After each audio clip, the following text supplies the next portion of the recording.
ഞങ്ങൾക്ക് ഈ കാര്യത്തിലൊന്നും ഒരു കൺഫ്യൂഷനും ഇല്ല, ഒരു തെറ്റിദ്ധാരണയോ അല്ലെങ്കിൽ ഒരു ആശയക്കുഴപ്പമോ ഇല്ല. ഗവൺമെന്റുമായി ബന്ധപ്പെട്ട കാര്യങ്ങളിൽ സർക്കാർ എടുക്കേണ്ടുന്ന നിലപാടിനെ കുറിച്ച് KPCCക്ക് വളരെ വ്യക്തമായ കാഴ്ചപ്പാടുണ്ട്. കാഴ്ചപ്പാടനുസരിച്ച് തന്നെ മുന്നോട്ട് പോകും. അതിലകത്ത് നിങ്ങൾ കയറിയിരുന്ന് ഒരു അഭിപ്രായം രൂപീകരിച്ചെടുപ്പിക്കാനുള്ള ശ്രമമൊന്നും നടത്തിയാൽ അത് വിജയിക്കാൻ PM സുരേഷ് ബാബു, നിങ്ങൾ എന്ന് പറയുന്ന കൂട്ടത്തിൽ TN പ്രതാപനും VD സതീശനും ഒക്കെയാണ് ഉള്ളത്. അവർ പറഞ്ഞതിന് ശേഷമാണ് മാധ്യമങ്ങൾ ഇതെടുക്കുന്നത്. അതിനും ശേഷമാണ് പ്രതിപക്ഷം ഇതിന്റെ ഗൗരവം മനസ്സിലാക്കി ഇതിൽ ഓരോ വിഷയത്തിലേക്ക് ഇറങ്ങി വരുന്നത്. അവിടെ അഡ്വക്കേറ്റ് PM സുരേഷ് ബാബു, താങ്കളെ പോലുള്ളവർ പറയുന്നത് ആത്മാർത്ഥമായിട്ടാണെങ്കിൽ, TN പ്രതാപനും VD സതീശനും ഒക്കെ പറയുന്നത് ആത്മാർത്ഥമായിട്ടാണെങ്കിൽ പിന്നെ എങ്ങനെ അതിനോടൊപ്പം നിന്നുകൊണ്ട് ഈ വിവാദ ഉത്തരവുകളിൽ ഇറക്കാൻ കൂട്ടുനിൽക്കുന്നവരോടൊപ്പം നിന്നുകൊണ്ട് നിങ്ങൾ തെരഞ്ഞെടുപ്പിനെ അഭിമുഖീകരിക്കുക? അല്ല, ഞങ്ങൾക്ക് അത് ഞാൻ പറഞ്ഞല്ലോ, TN പ്രതാപൻ, VD സതീശൻ തുടങ്ങിയവരൊക്കെ ഞങ്ങളുടെ മുതിർന്ന നേതാക്കന്മാരാണ്. അവരൊക്കെ കൂടി തന്നെയാണ് ഇത്തരം കാര്യങ്ങളിലേക്ക് ചില തീരുമാനങ്ങൾ സ്ഥാനാർത്ഥികളുടെ കാര്യത്തിലൊക്കെ എടുക്കുന്നത്. അതുകൊണ്ട് അവരുടേതായ പൊതുജനങ്ങളുടെ മുമ്പിൽ അവതരിപ്പിക്കപ്പെട്ടിട്ടുള്ള ആശയാഭിപ്രായങ്ങളെ എല്ലാം പ്രതിഫലിപ്പിക്കുന്ന രീതിയിൽ തന്നെയുള്ള പരിപാടികളോ നിർദ്ദേശങ്ങളോ സ്ഥാനാർത്ഥി പട്ടികയോ ഒക്കെ ആയിരിക്കും. വെറുതെ അതിന്റെ മുകളിൽ കയറി ഇരുന്നുകൊണ്ട് ഇന്ന ആളുകളാണ് അങ്ങനെയാണ് ഇങ്ങനെയാണെന്നൊക്കെ ഒന്ന് പറയുന്നത് കൊണ്ടൊന്നും ജനങ്ങളെ UDFന് എതിരാക്കാൻ കഴിയില്ല. ശ്രീ PM സുരേഷ് ബാബു, നമുക്ക് സ്ഥാനാർത്ഥികളുടെ കാര്യം വിടാം. ഈ വിവാദ ഭൂമിയുടെ കാര്യത്തിൽ ജനങ്ങളുടെ ഒപ്പമാണെങ്കിൽ അതിന് കൃത്യമായ കടുത്ത നിലപാടുകൾ KPCC എടുക്കണം. ഈ പറയുന്ന നേതാക്കളൊക്കെ അതിനോടൊപ്പം നിൽക്കണം. അതല്ലെങ്കിൽ ജനങ്ങൾക്ക് വിരുദ്ധമായ നിലപാടുകൾ എടുക്കുന്ന പ്രസ്ഥാനം വിട്ടുപോയിട്ടുള്ള കാഴ്ചയാണ് നമ്മൾ കണ്ടിട്ടുള്ളത്. അതൊന്നും ഇല്ലാതെ ഞങ്ങൾ സമവായത്തിൽ പോകും, ഇതിനെ എതിർക്കേണ്ട ആവശ്യമില്ല, അഭിപ്രായ രൂപീകരണം മറുഭാഗത്ത് ഉണ്ടാക്കിയെടുക്കേണ്ട എന്ന് പറഞ്ഞ് പ്രതിരോധിക്കുന്നത് എന്തുകൊണ്ടാണ്? തുടക്കത്തിൽ തന്നെ ഞാൻ പറഞ്ഞല്ലോ, ജനങ്ങൾക്ക് അവകാശപ്പെട്ട ജനങ്ങളുടേതായ 1 സെന്റ് ഭൂമി പോലും അന്യാധീനപ്പെട്ടു പോകുന്ന ഒരു സാഹചര്യം ഈ ഗവൺമെന്റിന്റെ ചെയ്തികൾ കൊണ്ടുണ്ടാവില്ല.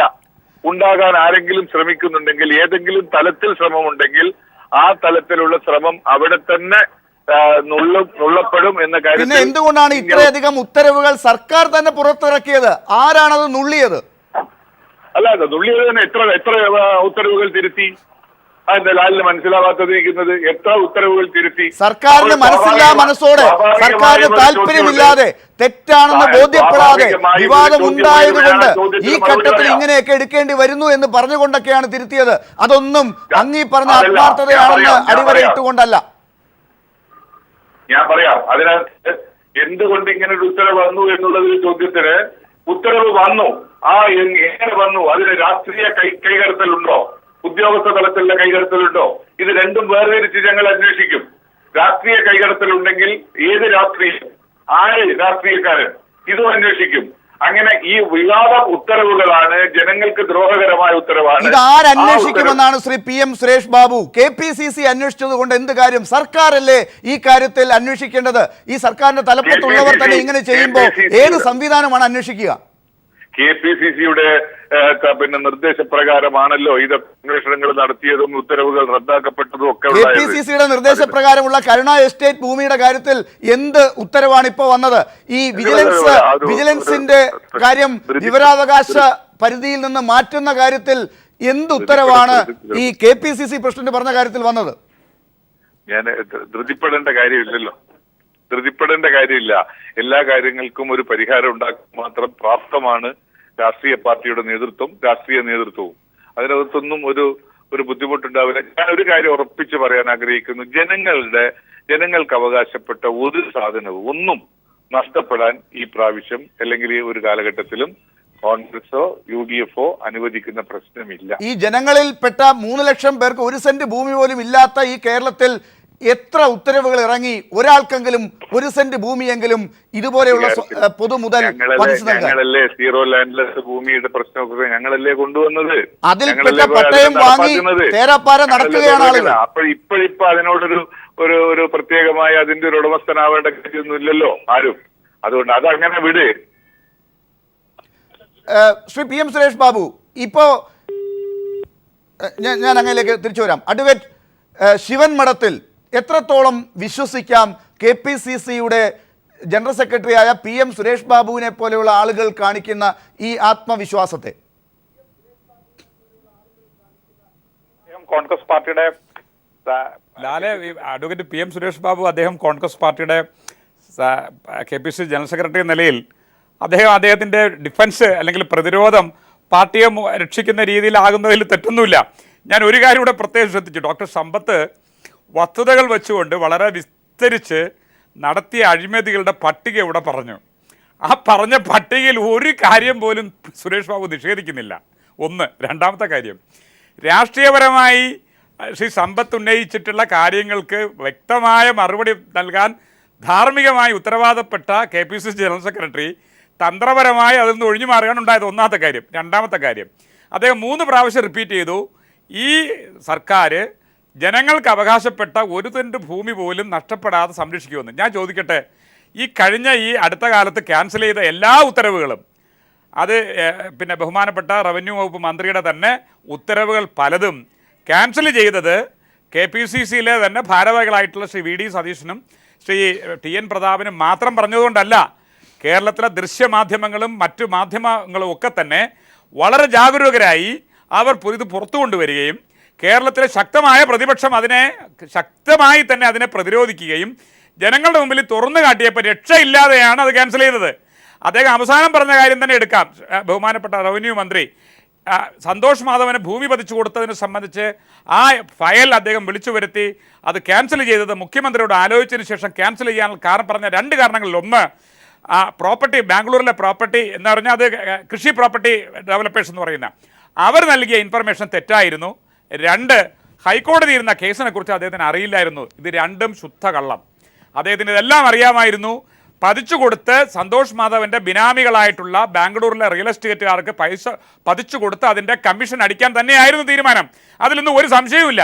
അത് കിട്ടാതെ വന്നപ്പോൾ, അല്ലെങ്കിൽ ഇത് പുറം ലോകം അറിഞ്ഞ് ഇതിൻ്റെ തട്ടിപ്പ് മനസ്സിലാക്കിയപ്പോഴാണ് അദ്ദേഹം അതൊന്ന് പിന്തിരിഞ്ഞിട്ട് മുഖം രക്ഷിക്കാൻ വേണ്ടി അദ്ദേഹം ക്യാൻസൽ ചെയ്തതും ഫേസ്ബുക്കിൽ അദ്ദേഹത്തിൻ്റെ സ്വന്തം ഇമേജ് വരുത്താൻ വേണ്ടി അദ്ദേഹം ഫേസ്ബുക്കിൽ പ്രതാപനെ പോലുള്ള ആളുകളെ കൊച്ചാക്കിക്കൊണ്ടുള്ള നിരീക്ഷണങ്ങൾ നടത്തിയതും.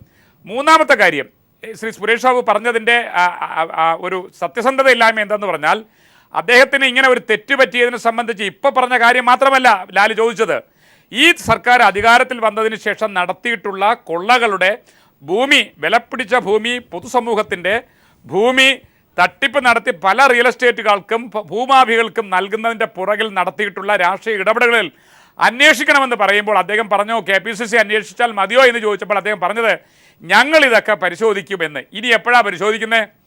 ഇനി എപ്പോഴാണ് ഇവർക്ക് പരിശോധിക്കാൻ അവസരം കിട്ടുന്നത്? ഇനിയിപ്പോൾ അഥവാ പരിശോധിക്കാൻ തുടർച്ചയായി ഭരണം കിട്ടിയാലും ഇവർ പരിശോധിക്കില്ല. കഴിഞ്ഞ കുറേ നാളുകളായി നടത്തിയിട്ടുള്ള തട്ടിപ്പുകൾ പത്രമാധ്യമങ്ങളിലും പ്രിന്റ് ഇലക്ട്രോണിക് മീഡിയയിലും പുറത്തു വന്നപ്പോഴൊന്നും തന്നെ ഒരന്വേഷണം നടത്തിയില്ല. മെത്രാങ്കായൽ അന്വേഷിച്ചില്ല, പാണാവള്ളി കേസ് അന്വേഷിച്ചിട്ടില്ല, കരുണ എസ്റ്റേറ്റിനെ സംബന്ധിച്ച് അന്വേഷിച്ചിട്ടില്ല. ഇപ്പോൾ സന്തോഷ് മാധവന്റെ പ്രശ്നം വന്നപ്പോഴും അന്വേഷിക്കാൻ ആരും തയ്യാറാവുന്നില്ല, മറിച്ച് അത് ക്യാൻസൽ ചെയ്യാൻ ഉണ്ടാവുന്നത്. അതുകൊണ്ട് തന്നെ സുരേഷ് ബാബു പറഞ്ഞ കാര്യത്തിൽ സത്യസന്ധത ഇല്ല എന്ന് ഈ കേരളത്തിലെ ഏത് സമൂഹത്തിനും മനസ്സിലാവും. ഇപ്പോഴും ഈ ഒരു കാര്യം ഇവിടെ നിൽക്കുന്നു, ഇടതുപക്ഷമാണോ വലതുപക്ഷമാണോ എന്നല്ല പ്രശ്നം. അഴിമതിക്കെതിരെ ശക്തമായ രീതിയിലുള്ള രാഷ്ട്രീയ ഇടപെടൽ നടത്താൻ കേരളത്തിലെ രാഷ്ട്രീയ പ്രസ്ഥാനങ്ങൾ, വളരെ പ്രബുദ്ധമായ കേരളത്തിലെ രാഷ്ട്രീയ പ്രസ്ഥാനങ്ങൾ തയ്യാറാകണം. അതിന് കമ്മ്യൂണിസ്റ്റ് പ്രസ്ഥാനങ്ങൾക്ക്, ഇടതുപക്ഷ പ്രസ്ഥാനങ്ങൾക്ക് വലിയ വലിയ ഉത്തരവാദിത്വമുണ്ട്. ഞാൻ തുടക്കത്തിലേ പറഞ്ഞു, കേരളത്തിൻ്റെ ഭൂപരിഷ്കരണ നിയമവും നെൽവേൽ പിന്നെ സംരക്ഷണ നിയമവും പിന്നെ കൊണ്ടുവന്ന് പാഡിയൻ വെറ്റ്ലാൻഡ് ആക്ടും കൊണ്ടുവരാൻ താല്പര്യമെടുത്ത ഇടതുപക്ഷ ഗവൺമെൻറ്റിനെ സംബന്ധിച്ചിടത്തോളം ഈ ഭൂമി സംരക്ഷിച്ചിട്ട് പാവപ്പെട്ടവർക്ക് നൽകാനും പൊതു ആവശ്യങ്ങൾക്ക് വേണ്ടി മാത്രമേ ഭൂമി ഉപയോഗിക്കാനും മാത്രമുള്ള ധാർമ്മികവും നിയമപരമായ ഉത്തരവാദിത്വം അവർ നിക്ഷിപ്തമാണ്. അതിന്റെ അടിസ്ഥാനത്തിലാണ് ശ്രീ കോടിയേരിയുടെ വാക്കുകളെ ഞാൻ കാണുന്നത്. അതിൽ കേരളത്തിലെ ജനങ്ങൾ പ്രതീക്ഷ അർപ്പിക്കുന്നു എന്നുള്ളതാണ്. ഡോക്ടർ സമ്പത്ത്, ഇപ്പോ ഉമ്മൻചാണ്ടിയുടെ വികസനം എന്ന് ഇന്നിപ്പോ കോടിയേരി ബാലകൃഷ്ണൻ പറഞ്ഞത് ഈ സ്വകാര്യ വ്യക്തികൾക്കും കോർപ്പറേറ്റുകൾക്കും ഭൂമി പതിച്ചു കൊടുക്കുന്നതാണ് എന്നതാണ്. പക്ഷേ ഇപ്പോൾ ഈ പറഞ്ഞ അർത്ഥത്തിൽ വലിയ വൻകിട പ്രോജക്റ്റുകൾ, കൊച്ചി മെട്രോ പോലെ, വിഴിഞ്ഞം പ്രോജക്റ്റ് പോലെയൊക്കെയുള്ള കാര്യങ്ങൾ ചൂണ്ടിക്കാട്ടിയാണ് ഉദ്ഘാടനത്തിൻ്റെ വലിയ കഥകളൊക്കെ ഇപ്പോൾ പ്രചരണത്തിൽ UDF ഉപയോഗിക്കാൻ പോകുന്നത്. ഒരുപക്ഷെ കല്ലും കൊണ്ട് നടക്കുകയാണ് മുഖ്യമന്ത്രി എന്ന് പറയുമ്പോൾ അതിലുള്ള ചില കല്ലുകളൊക്കെ നിങ്ങളെപ്പോലുള്ളവരുടെ മണ്ഡലത്തിലും ഇട്ടിട്ടുണ്ട് എന്ന് തിരിച്ചടിക്കുകയാണ് മുഖ്യമന്ത്രി ചെയ്യുന്നത്. അങ്ങനെ വരുമ്പോൾ ഈ പറയുന്ന ഭൂമിയുടെ ഉത്തരവുകൾ, വിവാദ ഭൂമിയുടെ ഉത്തരവുകൾ ഭാഗികമായോ പൂർണ്ണമായി ചിലതോ ഒക്കെ പിൻവലിക്കുകയും ചെയ്യുകയും ഇത്തരത്തിലുള്ള പ്രചരണം നടത്തുകയും ചെയ്യുമ്പോൾ നിങ്ങൾക്കത് മുന്നോട്ട് ഈ പറഞ്ഞ രീതിയിൽ തന്നെ കൊണ്ടുപോകാൻ സാധിക്കുമോ? ഈ കഴിഞ്ഞ ചില ദിവസങ്ങളിൽ ഈ നമ്മുടെ ഈ നവമാധ്യമങ്ങളിൽ കൂടി പ്രചരിച്ച ഒരു ചെറിയ കഥയുണ്ട്. ഒരു മോഷ്ടാവ്, സ്ഥിരം മോഷ്ടാവ്, ആ മോഷ്ടാവ് ഒരു വീട്ടിൽ കയറി മോഷണമെല്ലാം നടത്തി. അപ്പോൾ മോഷ്ടിച്ച് സാധനങ്ങളെല്ലാം പരിശോധിച്ചുകൊണ്ടിരിക്കുന്നതിനിടയിൽ ഈ നേരം പുലർന്ന് ഈ മോഷ്ടാവ് പുറത്തേക്ക് ഇറങ്ങുന്നതിനിടയിലാണ് ശ്രദ്ധിച്ചത് വീട്ടമ്മയുടെ നല്ല സ്വർണ്ണമാല അവർ ഊരി മേശപ്പുറത്ത് വെച്ചിരിക്കുകയാണ്. ഇത് എടുക്കണമെന്ന് ആഗ്രഹമുണ്ട്, പക്ഷേ നേരം പുലർന്ന് തുടങ്ങിയിരിക്കുകയാണ്. അപ്പോൾ തന്നെ ഇയാൾ പുറത്തിറങ്ങി വെളിയിലേക്ക് പോയി. അപ്പോഴും ഈ മോഷ്ടാവിൻ്റെ മനസ്സിലുള്ളത് ആ സ്വർണ്ണമാലയാണ്. അത് ഒത്തിരി ഭാരമുള്ള നല്ല സ്വർണ്ണമാല ആ വീട്ടമ്മ ഊരി അവിടെ വെച്ചിരിക്കുകയാണ്. അതൊന്ന് കയ്യിലേക്ക് കിട്ടണം. അത് ഇല്ലാതെ ഈ കള്ളന് പുറത്തേക്ക് പോകാനായി കഴിയുന്നില്ല. മനസ്സ് വല്ലാതെ ഇങ്ങനെ വെമ്പൽ പൂണ്ട് നിൽക്കുകയാണ്.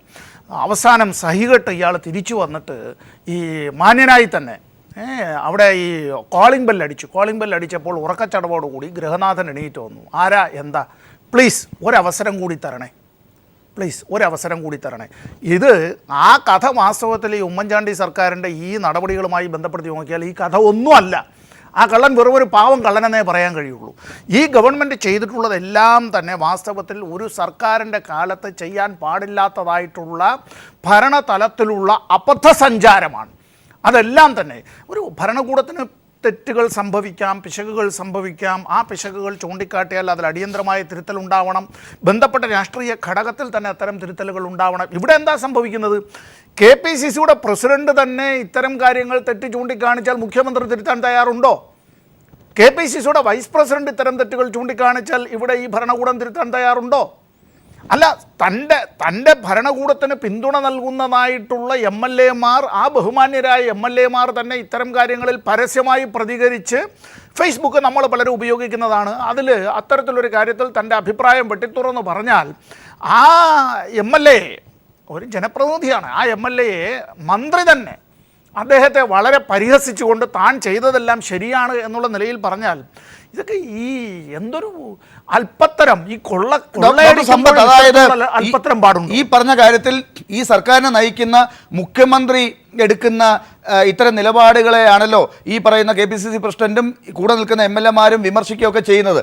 ആ അർത്ഥത്തിൽ മുഖ്യമന്ത്രി ഒരു വഴിക്ക് തെറ്റായി പോകുന്നു, ഇവരെല്ലാം അത് തിരുത്താൻ ശ്രമിക്കുന്നു. അതുകൊണ്ട് മുഖ്യമന്ത്രിയെ മാത്രം ഒറ്റപ്പെടുത്തി ഇങ്ങനെ മുന്നോട്ട് പോയാൽ മതി, ബാക്കിയുള്ളവരെല്ലാം കുഴപ്പമില്ലാത്തവരെന്ന് കാണാൻ പറ്റും. ഇവിടെ ഈ ഗവൺമെന്റിന്റെ ഇത് ഭരണഘടനാപരമായി ഇന്ത്യൻ ഭരണഘടനയിൽ ഒരു സ്റ്റേറ്റിൻ്റെ ഭരണത്തലവൻ എപ്പോഴും ഹെഡ് ഓഫ് ദ സ്റ്റേറ്റ് എന്നുള്ളത് ഗവർണറാണ് എന്ന് എഴുതി വെച്ചിട്ടുണ്ട്. എങ്കിൽ പോലും ഗവർണർ അറിഞ്ഞുകൊണ്ടല്ല ഇവിടെയല്ല ഈ ക്യാബിനറ്റ് തീരുമാനങ്ങളും എടുക്കുന്നത്. നമ്മുടെ വിവരാവകാശ നിയമം അനുസരിച്ച് തന്നെ അതിനകത്ത് ക്യാബിനറ്റിനകത്ത് നടന്നിട്ടുള്ള ചർച്ചകളുടെ മിനിറ്റ്സ് എല്ലാം അതുപടി ഇങ്ങ് കിട്ടില്ല. അങ്ങനെ നോക്കേണ്ടതില്ല. അതിലൊക്കെ അത്തരത്തിൽ ചില കാര്യങ്ങൾ നമുക്ക് കിട്ടാത്തതായിട്ടുള്ള പല കാര്യങ്ങളുമുണ്ട്. ഇവിടെ മുഖ്യമന്ത്രിയുടെ മനസാക്ഷി സൂക്ഷിപ്പുകാരായിട്ടുള്ളവർ തന്നെയാണ് ഇവിടെ കോൺഗ്രസിൻ്റെ നിരവധി മന്ത്രിമാർ. ബാബു ആരാ? അടൂർ പ്രകാശ് ആരാ? KC ജോസഫ് ആരാ? മുഖ്യമന്ത്രിക്ക് ഒരാളെ ചീത്ത വിളിക്കണമെങ്കിൽ മുഖ്യമന്ത്രി മനസ്സുകൊണ്ട് ആഗ്രഹിക്കുന്നതിന് മുമ്പ് അത് നടത്തുന്ന മന്ത്രിമാരിവിടെ ഉണ്ട്. ഇപ്പോഴും മുഖ്യമന്ത്രി പറയുന്നത് ഈ മന്ത്രിമാർ കുറ്റക്കാരല്ല, നമ്മുടെ മുഖ്യമന്ത്രി ഉമ്മൻചാണ്ടിക്ക് ഒരു പ്രത്യേക ഗുണമുണ്ട്. അത് ഞാൻ തന്നെയാണ്, കാരണം ഞാൻ തന്നെയാണ് ഇതെല്ലാം ഞാൻ തന്നെ തിരുത്തുന്നു എന്നുള്ളത്. ഇതെല്ലാം സൂചിപ്പിക്കുന്ന ഒരു കാര്യമുണ്ട്. ഇത് വാസ്തവത്തിൽ ഇതൊരു കൊള്ളക്കാരുടെ ഒരു വലിയ സംഘവും ആ കൊള്ളക്കാരുടെ നേതാവും എന്നുള്ള നിലയിൽ അദ്ദേഹം പല കാര്യങ്ങളും ഓർമ്മയില്ല, ചില കാര്യങ്ങൾ തെറ്റുണ്ടെങ്കിൽ പിശകുണ്ടെങ്കിൽ തിരുത്താം, അത് എല്ലാത്തിനും കാരണം ഞാൻ തന്നെയാണ്. അദ്ദേഹം പലപ്പോഴും ചിരിച്ചുകൊണ്ട് ഇതെല്ലാം പറയുന്നു. ഇതെല്ലാം നടത്തുമ്പോഴും ഒരു കാര്യം അറിയേണ്ടത്, കേരളം കൊള്ളയടിക്കപ്പെടുകയാണ്. കേരളത്തിൻ്റെ എല്ലാ പ്രകൃതി വിഭവങ്ങളും കൊള്ളയടിക്കപ്പെടുകയാണ്. കേരളത്തിൽ കൊള്ളയടിക്കാൻ കഴിയുന്ന ഏക പ്രകൃതി വിഭവം, സൂര്യനെ കൊള്ളയടിക്കാൻ കഴിഞ്ഞില്ല, അതിലാണല്ലോ ഒരു വലിയ പ്രക്ഷോഭം വേറെ വന്നത്, ഇവിടെ ഭൂമിയാണ്. നേരത്തെ രണ്ടാം UPA സർക്കാരിൻ്റെ കാലത്ത് 2G സ്പെക്ട്രം ഇടപാട് പോലെ തന്നെ ഉണ്ടായതാണ്. നമ്മളത് കേട്ടതാണ്, 2G സ്പെക്ട്രം ഇടപാട്. അതുപോലെ തന്നെ ഇവിടെ ഈ കോൾഗേറ്റ് സ്കാം എന്ന പേരിൽ നമ്മൾ കേട്ടതാണ്, കൽക്കരി പാടങ്ങൾ പതിച്ചു നൽകിയതുമായി ബന്ധപ്പെട്ട്. അങ്ങനെ കേന്ദ്ര ഗവൺമെൻറ്റിൻ്റെ തലപ്പത്തുണ്ടായിരുന്ന മന്ത്രിമാർ നടത്തിയിട്ടുള്ള അഴിമതി ചൂണ്ടിക്കാട്ടിയവരെ പ്രതികളാക്കാൻ നടത്തിയ ശ്രമങ്ങളും പാർലമെൻറ്റിൽ ഇത് ഉന്നയിച്ചപ്പോൾ ഞങ്ങളെല്ലാവരും കേട്ടതായിട്ടുള്ള ഒരുപാട് ആക്ഷേപങ്ങളും ശരവ്യങ്ങളും, ഇതെല്ലാം കഴിഞ്ഞതിന് ശേഷം രണ്ടാം UPA ഗവൺമെൻറ്റിൻ്റെ തലപ്പത്തുണ്ടായിരുന്ന ഒരു പാർട്ടിയുടെ ഗതികേട് എന്ത് എന്നുള്ളതിനെ സംബന്ധിച്ച് നമ്മളിപ്പോൾ അറിയുന്നുണ്ട്. ഇന്ത്യയുടെ പാർലമെൻറ്റിൽ ആദ്യമായി ഇന്ത്യയിലെ ഏറ്റവും വലിയ രാഷ്ട്രീയ പ്രസ്ഥാനമെന്ന് വിശേഷിപ്പിച്ച കോൺഗ്രസിന് പ്രതിപക്ഷ നേതാവിൻ്റെ പദവി പോലും ലോക്സഭയിൽ ഇല്ലാത്ത നിലയിലേക്ക്, ആ ഗതികേടിലേക്ക് എത്തി. കേരളത്തിൽ ഉമ്മൻചാണ്ടി ഗവൺമെൻറ് ഇത് ആപാദചൂഢം അഴിമതിയിൽ മുങ്ങിക്കുളിച്ചതാണ്. ഒരു തെറ്റല്ല, ഒരു പിശകല്ല, ഒരു പോരായ്മയല്ല, ഒരു അഴിമതിയല്ല, ഒരു ചുവട് വെച്ചതിൽ പിഴവല്ല. ഇവർ നടത്തിയിട്ടുള്ളത് മുഴുവനും അഴിമതിയാണ്. റൈറ്റ്. അഡ്വക്കേറ്റ് ശിവൻ മഠത്തിൽ ഇപ്പോൾ ഡോക്ടർ സമ്പത്ത് ചൂണ്ടിക്കാട്ടിയതുപോലെ ഇതിനകത്ത് നിന്ന് ആരെയും അങ്ങനെ ഒറ്റപ്പെടുത്തി ഇതിൽ ചില ആളുകൾ മാത്രം കുറ്റം ചെയ്യാത്തവർ എന്ന് പറഞ്ഞ് മാറ്റാൻ സാധിക്കുന്നതല്ല. ഇവരുടെ എല്ലാം പിന്തുണയോടുകൂടിയാണല്ലോ ഇപ്പോൾ ഈ സർക്കാർ മുന്നോട്ട് പോകുന്നത്. പക്ഷേ ഇന്നിപ്പോൾ ഈ ചർച്ചയിൽ TN പ്രതാപൻ പങ്കെടുക്കാമെന്നാണ് പറഞ്ഞത്. ഇപ്പോൾ അദ്ദേഹം ഫോൺ എടുക്കുന്നില്ല ഈ ചർച്ചയിൽ. എന്താണെന്നുള്ളത് അറിയില്ല. അടൂർ പ്രകാശിൻ്റെ ഫേസ്ബുക്കിൻ്റെ ഇഫക്റ്റ് ആണോ എന്നുള്ളതും അറിയില്ല. എന്തായാലും അഡ്വക്കേറ്റ് ശിവൻ മഠത്തിൽ ഇതിൽ ചില ആളുകളൊക്കെ പ്രകൃതി സ്നേഹികളാണ്, ഹരിത വിഭാഗത്തിൽപ്പെടുന്നവരാണ്, മറ്റുള്ളവരെല്ലാം ഇങ്ങനെ ഭൂമി കട്ടുമുടിക്കാൻ വെട്ടാൻ വേണ്ടി ഉള്ളവരും എന്ന് വേർതിരിച്ച് കാണാൻ സാധിക്കുമോ?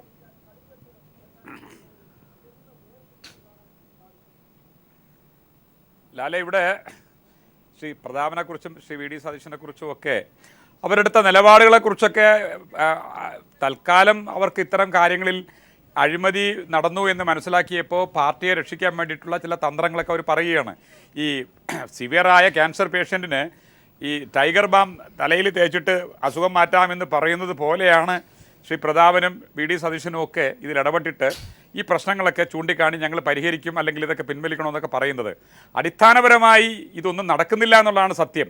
പല കാര്യങ്ങളിലും ഞാൻ സമയക്കുറവുകൊണ്ട് അതിലേക്കൊന്നും പോകുന്നില്ല. കരുണ എസ്റ്റേറ്റിൻ്റെ കാര്യങ്ങളൊക്കെ നമ്മൾ നേരത്തെ കണ്ടതാണ്. അതേപോലെ തന്നെയാണ് മെത്രാങ്കായലിനെ സംബന്ധിച്ചിടത്തുള്ള ആലപ്പുഴയിലെ പല സ്ഥലങ്ങളിലെയും ഭൂമി സ്വകാര്യ വ്യക്തികൾക്ക് പതിച്ചു കൊടുക്കാൻ നടപടിയെടുത്തതൊക്കെ. QST കായലൊരിക്കൽ ഇതുപോലെ സ്വകാര്യ വ്യക്തി കൊടുക്കാൻ പോയപ്പോൾ അതിനെ സംരക്ഷിക്കാൻ വേണ്ടി ശാസ്ത്രസാഹിത്യ പരിഷത്തിനെ പോലുള്ള പ്രസ്ഥാനം രംഗത്ത് വന്ന് കേരള ഹൈക്കോടതി കേസ് നടത്തിയ ഒരു അഭിഭാഷകൻ കൂടെയാണ് ഞാൻ.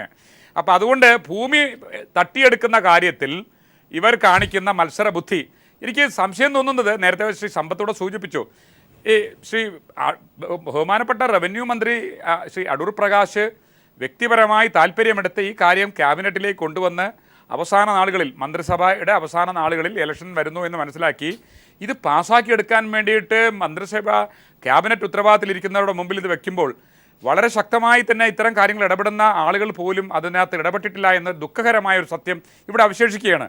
അപ്പോൾ ഓരോരുത്തരും അവരുടെ വ്യക്തിപരമായ താല്പര്യങ്ങൾ അവരെ കൊണ്ടുവന്ന് പാസ്സാക്കി കൊണ്ടുപോയിട്ട് ഇതൊക്കെ കേരളത്തിൻ്റെ വികസനത്തിന് വേണ്ടിയാണെന്നുള്ളത്.